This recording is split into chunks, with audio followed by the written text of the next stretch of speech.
আপনি কি জানেন কেন স্কুলের সবচেয়ে মেধাবী ছাত্রটি অনেক সময় কর্মজীবনে এসে টাকার অভাবে হিমশিম খায় আর পিছনের বেঞ্চের সেই ছেলেটি বছরের পর বছর বড় বড় কোম্পানির মালিক হয়ে যায়?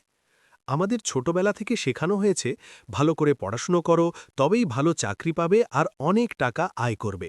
কিন্তু রবার্ট কিওসাকি বলছেন এটিই হলো আপনার গরিব হওয়ার প্রথম ধাপ। আজকের ভিডিওতে আমরা এমন এক গবেষণাগারে প্রবেশ করব যেখানে আপনার এতদিনের চেনা অর্থব্যবস্থা নিয়ে সব ধারণা ভেঙে চুরমার হয়ে যাবে। আমরা আজ শিখব রিচ ড্যাড পুয়ার ড্যাড বইয়ের সেই গোপন রহস্যগুলো যা স্কুল কলেজে আমাদের কোনো দিনও শেখানো হয়নি। রবার্ট কিওসাকির জীবনটা ছিল সাধারণ মানুষের চেয়ে আলাদা। তার ছিল দুই বাবা।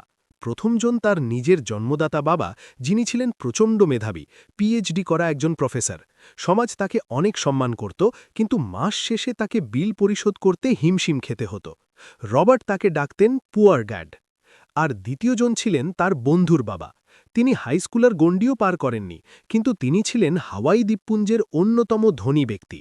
রবার্ট তাকে ডাকতেন রিচ ড্যাড। একজন শিখিয়েছিলেন কিভাবে ভালো সিভি লিখে চাকরির জন্য আবেদন করতে হয়, আর অন্যজন শিখিয়েছিলেন কিভাবে অন্যকে চাকরি দেওয়ার মতো কোম্পানি তৈরি করতে হয়। এই দুই বাবার উপদেশের মধ্যে আকাশ পাতাল পার্থক্য ছিল। পুয়ার ড্যাড বলতেন টাকা পয়সার প্রতি অতিরিক্ত লোভই হল সব পাপের মূল। রিচ ড্যাড বলতেন টাকা পয়সার অভাবই হল সব কষ্টের মূল। রবার্টের শিক্ষিত বাবা তাকে বলতেন বেশি করে পড়ো যেন তুমি একটি ভালো কোম্পানিতে কাজ পেতে পারো। অন্যদিকে রিচ ড্যাড বলতেন বেশি করে পড়ো যেন তুমি একটি ভালো কোম্পানি কিনে নিতে পারো। একই শহরে বাস করে দুজন মানুষের চিন্তাধারা কিভাবে তাদের জীবনকে দুই ভিন্ন গন্তব্যে নিয়ে যায়, রবার্ট তা খুব কাছ থেকে দেখেছিলেন। এই ৯ বছর বয়সেই তিনি একটি কঠিন সিদ্ধান্ত নিয়েছিলেন। তিনি তার শিক্ষিত বাবার কথা না শুনে তার রিচ ড্যাডের থেকে অর্থের শিক্ষা নেওয়া শুরু করবেন। এই ভিডিওতে আমরা রবার্টের সেই রিচ ড্যাডের কাছ থেকে পাওয়া ৬টি কালজয়ী শিক্ষা নিয়ে আলোচনা করব। এই শিক্ষাগুলো আপনার ফাইন্যান্সিয়াল আইকিউ এমন পর্যায়ে নিয়ে যাবে যা আপনি কোনো এমবিএ বা বিজনেস স্কুল থেকেও পাবেন না। আপনি যদি আজীবন টাকার পেছনে না দৌড়াতে চান, বরং চান যে আপনার টাকা আপনার জন্য দিনরাত কাজ করুক, তবে এই ভিডিওটি আপনার জীবনের শ্রেষ্ঠ ইনভেস্টমেন্ট হতে যাচ্ছে। চলুন আমরা আমাদের প্রথম গবেষণায় ফিরে যাই। ধনীরা কেন টাকার জন্য কাজ করে না? রবার্টের রিচ ড্যাড তাকে জীবনের প্রথম যে শিক্ষাটি দিয়েছিলেন তা হল গরিব এবং মধ্যবিত্তরা টাকার জন্য কাজ করে, কিন্তু ধনীরা টাকাকে দিয়ে কাজ করায়। আমরা যখন ছোট থেকে বড় হই, আমাদের শেখানো হয় একটি নিরাপদ চাকরি খুঁজতে, কিন্তু কেউ আমাদের বলে না যে আপনি যদি কেবল একটি বেতনের জন্য কাজ করেন তবে আপনি একটি অদৃশ্য ফিট বা ইঁদুর দৌড়ে আটকে যাচ্ছেন। ১. ইঁদুর দৌড় বা দ্য র্যাট রেস। অধিকাংশ মানুষের জীবন একটি নির্দিষ্ট প্যাটার্নে চলে। তারা সকালে ঘুম থেকে ওঠে, কাজে যায়, মাস শেষে বেতন পায় এবং সেই টাকা দিয়ে বাড়ি ভাড়া, ইলেকট্রিক বিল আর ক্রেডিট কার্ডের কিস্তি মেটায়। এরপর মাস শেষে যখন পকেট খালি হয়ে যায়, তখন আবার পরের মাসের বেতনের জন্য অপেক্ষা করে। রিচ ড্যাড একে বলতেন দ্য র্যাট রেস। আপনি যত বেশি আয় করবেন, আপনার খরচ তত বাড়বে এবং আপনি তত বেশি এই দৌড়ের মধ্যে আটকে যাবেন। আপনার আয় বাড়ছে ঠিকই, কিন্তু দিন শেষে আপনি আপনার বসের জন্য, সরকারের জন্য আর ব্যাংকের জন্য কাজ করছেন, নিজের জন্য নয়। ২. ভয় এবং লোভের চক্র, the cycle of fear and greed. কেন আমরা এই চক্র থেকে বের হতে পারি না? এর পেছনে দুটি শক্তিশালী আবেগ কাজ করে। প্রথমত, টাকার অভাবের ভয় আমাদের বাধ্য করে একটি চাকরিতে টিকে থাকতে, এমনকি যদি আমরা সেই চাকরিটি অপছন্দও করি।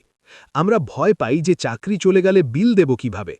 দ্বিতীয়ত, যখন আমরা হাতে কিছু টাকা পাই, তখন আমাদের লোভ জাগ্রত হয়।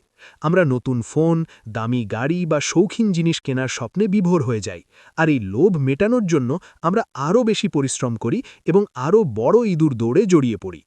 ধনী হতে হলে আপনাকে আগে এই ভয় আর লোভের ইমোশনকে নিয়ন্ত্রণ করতে শিখতে হবে। ৩. টাকা যখন আপনার গোলাম, making money your slave. Rich dad রবার্টকে শিখিয়েছিলেন টাকা হলো একটি শক্তিশালী যন্ত্র। আপনি যদি টাকার জন্য কাজ করেন তবে আপনি টাকার গোলাম, কিন্তু আপনি যদি এমন কিছু তৈরি করেন যেখানে টাকা আপনার হয়ে কাজ করবে, তবেই আপনি স্বাধীন। একজন ক্রিয়েটিভ প্রফেশনাল বা ডিজাইনার হিসেবে আপনি যদি কেবল ক্লায়েন্টের অর্ডারের জন্য বসে থাকেন, তবে আপনি সময়ের বিনিময়ে টাকা আয় করছেন। কিন্তু আপনি যদি আপনার ডিজাইনগুলোকে এমন একটি অ্যাসেটে রূপান্তর করেন যা থেকে আপনি ঘুমিয়ে থাকলেও আয় আসবে, তবেই আপনি রিচ ড্যাডের এই প্রথম পাঠটি বুঝতে পেরেছেন। ধনীরা টাকার পেছনে দৌড়ায় না, তারা এমন সম্পদ তৈরি করে যা টাকাকে তাদের দিকে টেনে আনে। দ্বিতীয় শিক্ষা, সম্পদ বনাম দায়। ১. ফাইন্যান্সিয়াল লিটারেসি সফলতার মূল ভিত্তি। আপনি যদি একটি আকাশচুম্বী দালান তৈরি করতে চান, তবে আপনাকে প্রথমে একটি গভীর এবং মজবুত ভিত্তি খুঁড়তে হবে। কিন্তু আপনি যদি কেবল একটি সাধারণ বাড়ি বানাতে চান, তবে অল্প খুঁড়লেই চলে। অধিকাংশ মানুষ যখন দ্রুত ধনী হতে চায়, তারা আসলে মাটির ওপর বিশাল দালান তোলার চেষ্টা করছে, যার কোনো মজবুত ভিত্তি নেই। আর টাকার জগতে এই ভিত্তির নাম হল আর্থিক জ্ঞান বা ফাইন্যান্সিয়াল লিটারেসি। রিচ ড্যাডের মতে আপনি কত টাকা আয় করলেন সেটা বড় কথা নয়, বড় কথা হলো আপনি কত টাকা নিজের কাছে রাখতে পারলেন। ২. সম্পদ বনাম দায় সহজ সংজ্ঞা। ধনী হতে হলে আপনাকে শুধু একটি পার্থক্য বুঝতে হবে, সম্পদ এবং দায়ের মধ্যে পার্থক্য। সম্পদ বা অ্যাসেট হল এমন কিছু যা আপনার পকেটে টাকা নিয়ে আসে, puts money in your pocket, যেমন শেয়ার বাজার, মিউচুয়াল ফান্ড, রয়্যালটি বা এমন কোনো বিজনেস যা আপনি না থাকলেও টাকা জেনারেট করে। আর দায় বা লায়াবিলিটি হল এমন কিছু যা আপনার পকেট থেকে টাকা বের করে নেয়, takes money out of your pocket, যেমন ক্রেডিট কার্ডের লোন, দামি স্মার্টফোন, কার লোন বা শৌখিন জিনিস যার রক্ষণাবেক্ষণে আপনার টাকা খরচ হয়। সোজা কথায়, ধনীরা সম্পদ কেনে আর গরিবরা কেবল দায় কেনে, যেগুলোকে তারা সম্পদ বলে ভুল করে। ৩. বড় ভুল, নিজের বাড়ি কি সম্পদ? রবার্টের পুয়ার ড্যাড সবসময় বিশ্বাস করতেন যে তার নিজের থাকার বাড়িটিই হল তার সবচেয়ে বড় সম্পদ। কিন্তু রিচ ড্যাড বলতেন এটিই হল বড় ভুল। কেন? কারণ আপনি যে বাড়িতে থাকছেন সেটি প্রতি মাসে ট্যাক্স, ইন্স্যুরেন্স এবং মেইনটেনেন্সের নামে আপনার পকেট থেকে টাকা বের করে নিচ্ছে, এটি কোনো ইনকাম জেনারেট করছে না। রিচ ড্যাডের মতে আপনি যদি কোনো বাড়ি কিনে সেটি ভাড়া দেন এবং সেই ভাড়া থেকে আপনার কিস্তি মেটানোর পরেও লাভ থাকে, তবেই সেটি অ্যাসেট। অন্যথায় আপনার বিলাসবহুল বাড়িটি আসলে একটি বড় লায়াবিলিটি। মধ্যবিত্তরা সারা জীবন দামি বাড়ি আর গাড়ির পেছনে টাকা খরচ করে মনে করে তারা সম্পদ জমাচ্ছে, কিন্তু আসলে তারা ঋণের জালে আটকে যাচ্ছে। ৪. ক্যাশ ফ্লো প্যাটার্ন, ধনীরা কেন ধনী হয়? এই পার্থক্যটি ধনীদের আরও ধনী করে তোলে। ধনীরা তাদের আয়ের বড় অংশ দিয়ে প্রথমে নতুন নতুন সম্পদ বা অ্যাসেট কেনে। এই সম্পদগুলো থেকে যখন আরও বেশি আয় আসে, তখন তারা সেই টাকা দিয়ে তাদের শৌখিন জিনিস বা লাক্সারি কেনে।